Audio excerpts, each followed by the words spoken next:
Buongiorno a tutti cari amici di mattoscacco.com. Oggi vi farò vedere una partita. Tra l'altro stavo riflettendo che il tipo di apertura che verrà utilizzata in questa partita si chiama attacco 150, cioè dopo la difesa 300 vengo a scoprire che c'è l'attacco 150 che è la metà di 300, cioè un gioiellino. E chi è che va a giocare questo attacco 150? Il buon Kasparov. Siamo nel 2002, partita rapida, quindi non estremamente ragionata, ma una signor partita contro Radjabov. E andiamo a vedere quali sono le mosse di questa partita. 4 G6, D4, alfiere G7, cavallo C3, C6. Stiamo entrando in una pirc. Cavallo F3, D6, alfiere 3. Questa è la struttura base di quello che viene chiamato l'attacco 150. L'idea è molto semplice. Nonostante potremmo definirla un'apertura di donna, nonostante si sia aperto con E4, il pedone in C2 è rimasto a casa e può essere un tipo di apertura che può essere utilizzata da quei giocatori che non hanno troppa voglia di andare subito all'attacco con C4, robe di questo tipo. Allo stesso tempo va a destabilizzare tutti coloro che si sono attrezzati con sistemi indiani eccetera eccetera. L'idea è quello di fare subito donna di 2, eventualmente a rocco lungo, e andare a sfianchettare subito il nostro avversario. Tra l'altro è molto fastidiosa perché dopo cavallo di 7, ed è così che continua la partita, donna di 2, e adesso sullo sviluppo del cavallo arriva subito questa bellissima mossa. È un problema questa mossa perché qui il nero, Radjabov, decide di catturare. Il problema qual è? Che dopo la cattura il nero non può più arroccare, e se il nero non catturava, per esempio giocava a rocco, come proseguiva la partita? Beh, proseguiva con cattura, e dopo a rocco corto l'idea di attacco del bianco è molto forte, e qui per esempio alcune continuazioni che possono essere possono venire spontanee come E5 non funzionano, perché con E5 perdi semplicemente un pedone, il cavallo cattura qui, il cavallo non può catturare altrimenti perdiamo la donna, poiché abbiamo la batteria. E altre idee come magari B5 comunque non sono le più interessanti al mondo, perché segue poi E5 creando una rottura centrale, e dopo che il cavallo sarà tolto H4, H5 e via dicendo. Quindi è molto fastidiosa, motivo per cui la partita continua così e Radjabov cattura subito l'alfiere, donna in H6. La donna ovviamente controlla questa casa e il regolamento di scacchi dice: guarda, il re non si può spostare se questa casa è controllata. La partita prosegue con E5, a rocco lungo, benissimo, il bianco sta bene, ha messo il re a posto, e ora c'è anche una bellissima torre che attacca ultra raggio, ultra X la donna del nero, che si sottrae da questo attacco a raggi X importante, poiché ora la colonna D si può aprire molto facilmente, quindi donna E7 importantissima, e a questo punto H3, mossa ancora più importante, quella che viene chiamata una mossa di profilassi, cioè spesso il giocatore medio si focalizza troppo sulle proprie idee, su quello che può fare per cercare di annientare l'avversario, per migliorare la posizione dei propri pezzi. Talvolta però bisogna anche pensare qual è la mossa che se mi fa il mio avversario mi manda veramente in crisi, e qui c'era semplicemente cavallo G4 con attacco doppio su donna e sul punto F2, il che avrebbe costretto il bianco alla ritira della donna su D2, che non sarebbe stata forse la mossa migliore del mondo. Proseguiamo dunque con A6, l'idea è chiaramente quella di spingere B5, e a questo punto apriamo il centro, D per E5, D per E5, e ora sviluppiamo tutti i pezzi. Alfiere C4, quale posizione migliore per questo alfiere del bianco che sta benissimo, e anche se ora il nero lo scaccia via, ed è così che continua la partita, l'alfiere riesce a rimanere su quella bellissima diagonale. Adesso A5 con l'idea di chiudere ogni tipo di strada all'alfiere, ma ora c'è una soluzione molto decisiva, che permette al bianco di innanzitutto tenere l'ala di donna chiusa e di salvare quell'alfiere. La mossa corretta è A4. La mossa invece un po' più imprudente è A3.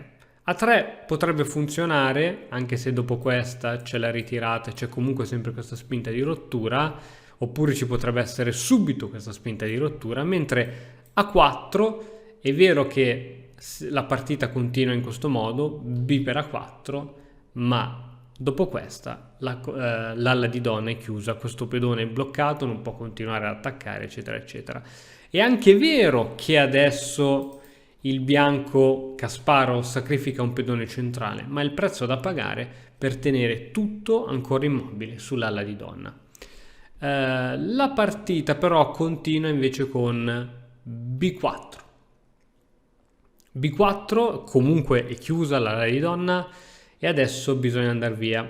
Cavallo in B1. Ancora una volta il cavallo non controlla più il pedone in E4 e qui anziché catturare quel pedone, con un gioco molto interessante perché il cavallo poi sarebbe potuto andare su F2, Radjabov decide di giocare una mossa come alfiere A6 che viene considerata una mossa da punto di domanda. Qui bisognava probabilmente approfittare di questo pedone, alfiere A6 con l'idea di arroccare, poiché questa torre non potrà mai essere messa in gioco finché non ci sarà un arrocco lungo, quindi il nero decide prima di iniziare qualsiasi tipo di attacco di mettere al sicuro il proprio re.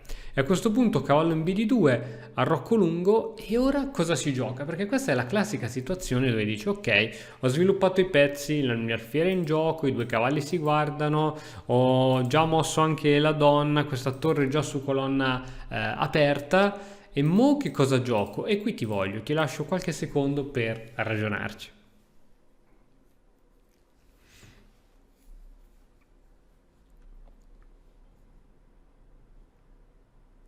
Ok, dato che qui entrambi i giocatori stanno un pochettino manovrando sia il bianco che il nero, vedi il nero appena sprecato due mosse per giocare alfiere a 6 a rocco lungo, a questo punto una buona idea, visto che sembra che non ci siano troppe idee fortissime all'orizzonte, è quella di ricollocare i pezzi che in questo momento sono mal collocati. La donna stava bene qui finché c'era il re in E8, dava fastidio, questo tipo di entrata dava sempre fastidio. Adesso che le due torri comunicano, questa entrata è veramente inutile, quindi Kasparov gioca donna E3 per ricollocare la donna e farla andare dall'altra parte della scacchiera dove sicuramente farà più danni. Re B7 per tenere quella casa d'entrata che sarebbe stata micidiale e adesso ancora una volta bisogna cercare di essere concreti. Guardiamo la struttura pedonale del nero, evidenziamo tutti i pedoni e ci sono un po' di pedoni deboli. Il primo che salta all'occhio più debole di tutti è senza dubbio il pedone A5 che è rimasto lì, è fissato grazie a questo pedone. Al momento non è difeso da nessuno e potrebbe essere molto vulnerabile. Come si può attaccare quel pedone? Beh, la prima cosa che mi viene in mente per attaccare quel pedone è un cavallo C4. Il problema è che se giochiamo subito cavallo C4, lui fa alfiere per C4 e per... sì, ok, poi dopo ne facciamo alfiere per alfiere, ma non abbiamo più l'attacco su quel pedone. Motivo per cui alfiere C4 è la mossa che viene giocata, così dopo un eventuale cambio il cavallo C4 farà sempre contatto su questo pedone debole e il nostro avversario dovrà avere sempre un pezzo lì alla difesa. Che pezzo? O una torre e quindi la torre lascia la posizione centrale o peggio ancora magari il re che deve andare a difendere quel pedone. La partita continua con cavallo C5, altra mossa con punto di domanda perché qui ora abbiamo alfiere per A6 e finalmente ok, chiaramente si cattura ora di re, non si cattura di cavallo poiché la cattura di cavallo non permette al nero di difendere questo pedone. Cattura di re e ora il cavallo va tranquillamente in C4. Quindi partita molto posizionale, niente mega sacrifici, tutto tranquillo, tutto secondo i piani. Adesso l'altro cavallo cattura su E4, l'altro cavallo cattura su E5 con minaccia di catturare su C6 con doppio su donna e torre.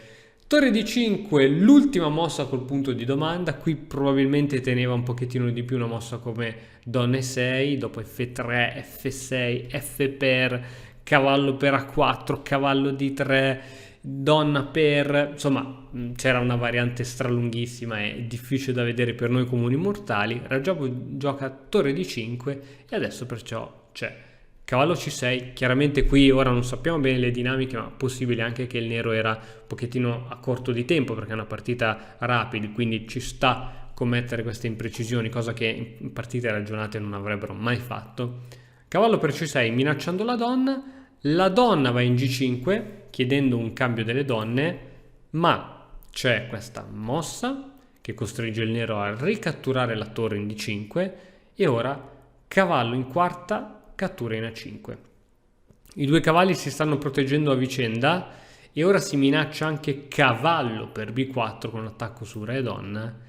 Re B6, il re ovviamente serve a togliersi da questo doppio, anche se il re ora si mette sulla stessa, tra l'altro diagonale della donna, e questa però è anche una mossa carina per il nero perché il re fa contatto su entrambi i cavalli e come diceva anche Nicolò nel video scorso, due cavalli che si guardano e si sostengono a vicenda non sono mai forti e infatti ora c'è questa mossa, cavallo per B4 minacciando la regina e quindi non si può prendere questo cavallo e a questo punto il nero decide di abbandonare. Il computer dà come questa posizione un +8 praticamente per il bianco, c'è troppo vantaggio, ci sono troppi pedoni da questo lato, il re nero è troppo esposto e la partita è sicuramente nelle mani del bianco. Quindi ragazzi, provate ad utilizzare questo attacco 150 che insieme alla difesa 300, quindi col bianco attacco 150, col nero difesa 300,